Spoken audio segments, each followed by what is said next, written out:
Sarah's text lit up my phone during a board meeting. Mom's having her 60th birthday party at the Grand Haven Hotel. She says you're not invited to the VIP section. James agreed with her. My own husband, siding with his mother again. I kept my expression neutral as I ended the call with our Tokyo investors, my finger hovering over my sister-in-law's message. The irony would have been laughable if it wasn't so painful. The Grand Haven Hotel was just one property in the luxury hotel chain I'd built from the ground up over the last decade, a fact my mother-in-law, Margaret, had no idea about.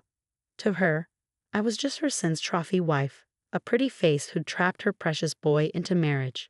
Ms. Chen, the Singapore team is ready for their update, my assistant Andrew reminded me. I nodded, pushing thoughts of Margaret's party to the back of my mind.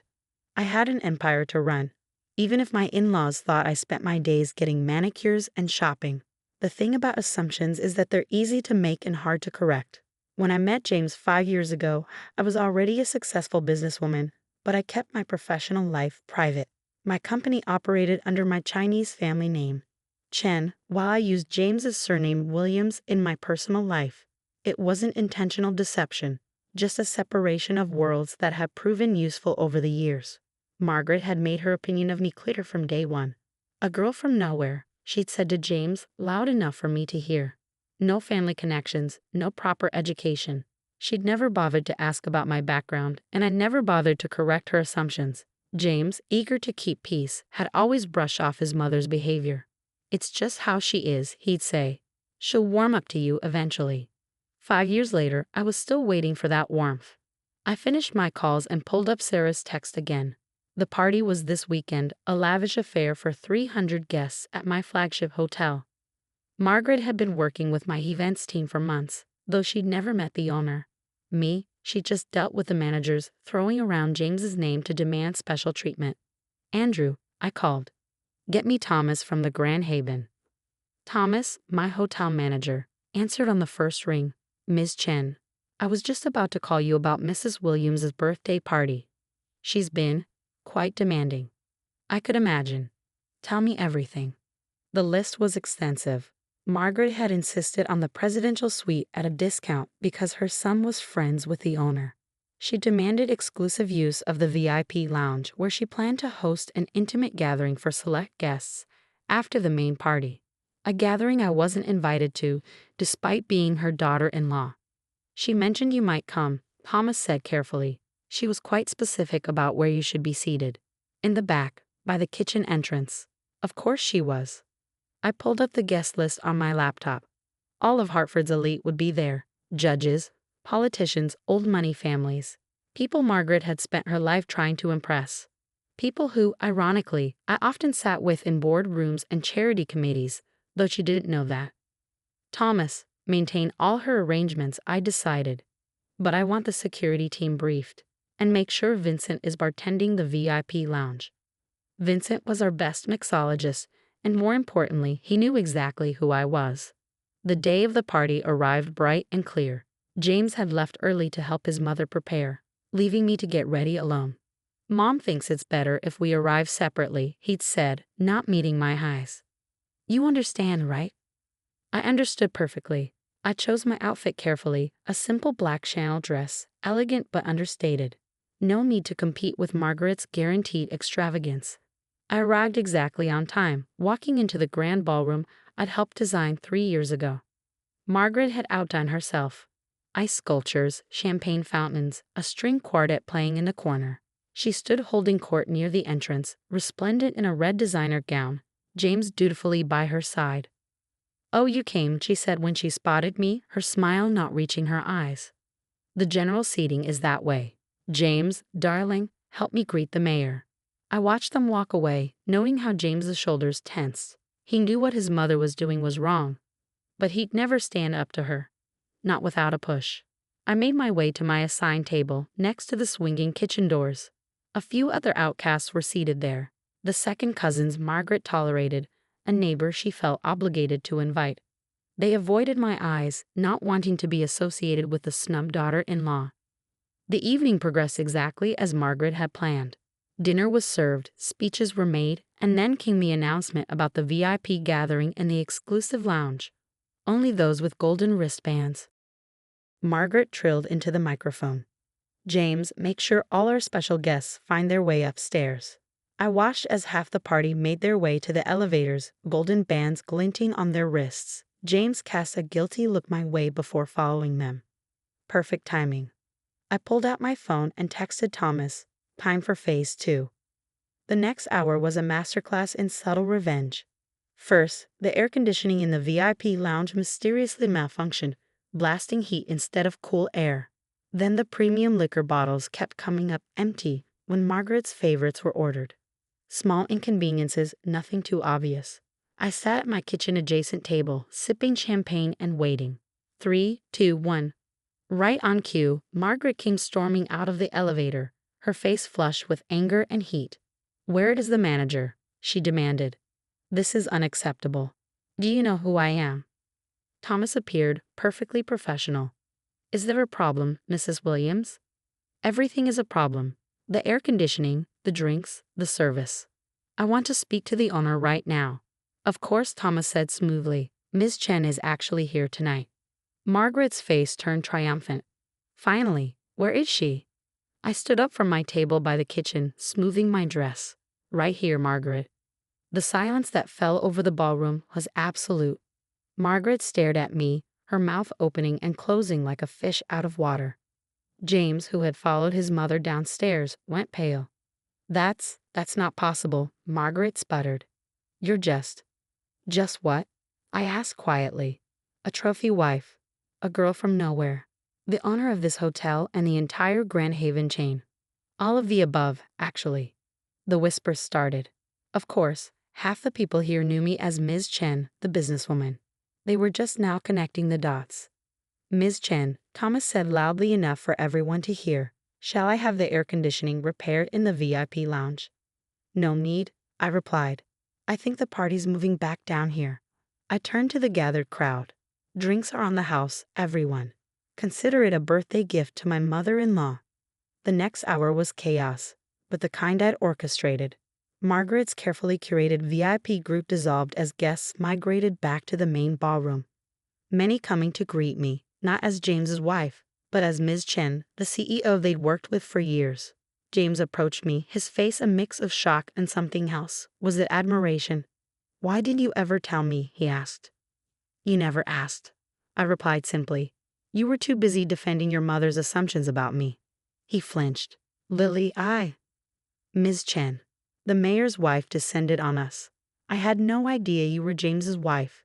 You must join us for the charity gala planning next week." I smiled. Of course, though I usually prefer to be seated away from the kitchen. The mayor's wife had the grace to look embarrassed. She'd been at the VIP gathering after all. As the night wound down, I found Margaret sitting alone at what had been my table, staring at nothing. The irony wasn't lost on me. "The service is better here than you'd think," I told her, sliding into the seat next to her, despite the kitchen door. She turned to me, her carefully made-up face showing every year of her 60 years. "You've been laughing at me all this time," she said bitterly. "No, Margaret, I've been working all this time. Building something, just like you always wanted James to do." I stood up. "Happy birthday. The presidential suite is comped, of course. Family discount." I walked away, hearing her sharp intake of breath behind me. My phone buzzed. Andrew with updates about our new project in Dubai. Time to get back to work. The story wasn't over, of course. There would be fallout, explanations needed, relationships to rebuild or end. But for now, I had given Margaret exactly what she'd always wanted, a birthday party people would talk about for years to come. Just not for the reasons she planned. The morning after Margaret's birthday party, I woke up to 37 missed calls. Most were from James, who hadn't come home last night. A few from Sarah, probably checking on the fallout, and one from Margaret herself. I ignored them all and opened my laptop instead. The Asian markets were closing, and I had decisions to make. Being publicly revealed as Ms. Chen meant I could no longer maintain the careful separation between my personal and professional lives. Time to get ahead of the story. "Andrew," I said when he picked up, "schedule a press release. It's time to put a face to the Grand Haven brand." My phone buzzed again. "James." This time I answered. "Where are you?" His voice was rough, either from lack of sleep or too much drinking. In my home office, where I am every morning at 7. You have a home office. I closed my eyes. 5 years of marriage, and he'd never once asked what was behind the double doors in our east wing. Had never wondered why I disappeared there for hours each day. We need to talk, he said. Yes, we do. But first, I have a board meeting. Come by my office, my real office, at noon. Your office, he repeated, like the words were in a foreign language. At the Chen Industries building downtown. 37th floor. Tell reception your wife is expecting you. I hung up before he could respond. There was a certain satisfaction in knowing he'd have to say those words, my wife, to get to me now. The morning passed in a blur of meetings and damage control. Word had spread fast in our social circles about last night's revelation. My PR team was already fielding calls from business magazines wanting to know how Hartford's most successful female CEO had managed to keep such a low profile. At precisely noon, my assistant buzzed. Mr. Williams is here. Send him in. James walked into my office like a man entering foreign territory. His eyes swept over the floor-to-ceiling windows, the modern art on the walls, the wall of awards I'd never displayed at home. He looked displaced in his casual clothes among the corporate sophistication. You've been busy, he said finally. For the past 15 years, yes. I gestured to the chair across from my desk, though you never noticed. He sat, running a hand through his disheveled hair. Mom's a mess. Of course that's what he led with. Always his mother first. Margaret's pride is hurt, I corrected. She'll survive. She says you humiliated her deliberately, set her up to fail at her own birthday party. No, she set herself up by trying to humiliate me. I just chose not to play the role she assigned me. James shifted uncomfortably. You could have told me about all this. Like you told me about agreeing to exclude me from the VIP section. He had the grace to look ashamed. That was wrong. I should have stood up to her. Yes, you should have. But you never do, James. And now I have to wonder, would knowing about my success have changed anything? Or would you have just had a different excuse for letting your mother treat me like dirt? My intercom buzzed. Ms. Chen, Tokyo is calling.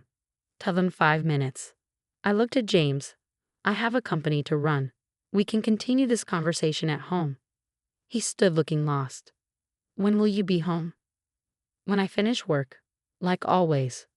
Understanding finally dawned on his face. All those times he thought I was at yoga, or shopping, or lunch with friends, I'd been here, building an empire while playing the role his family had cast me in. The next few weeks were a crash course in reality for the Williams family. Margaret, unable to face her social circle after the party, fled to her sister's house in Florida. Sarah, who'd always been kinder than the rest, called to apologize for her years of condescension. I just assumed, she said, because Mom said. A lot of people assumed, I replied. That was their mistake. The business press had a field day with my story. Hidden CEO. The woman who built an empire in secret ran one headline. Trophy wife or business mogul. The double life of Lily Chen Williams declared another. I gave exactly one interview to a respected business journal. When asked why I'd kept my professional life separate, my answer was simple. Success speaks for itself. I didn't need to announce it. The article went viral. James moved into our guest room. We were in limbo, not quite separated, not quite together. He attended therapy, trying to understand his role in enabling his mother's behavior. I watched him struggle with the realization that his trophy wife was more successful than he'd ever be. Margaret returned from Florida after a month, considerably subdued.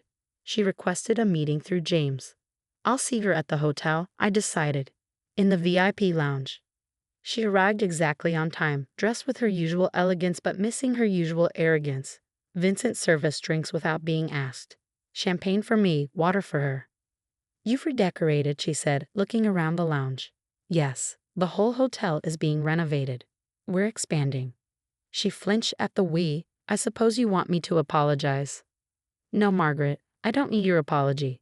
What I want is for you to understand something. I leaned forward. I am not the woman you imagined me to be. I never was.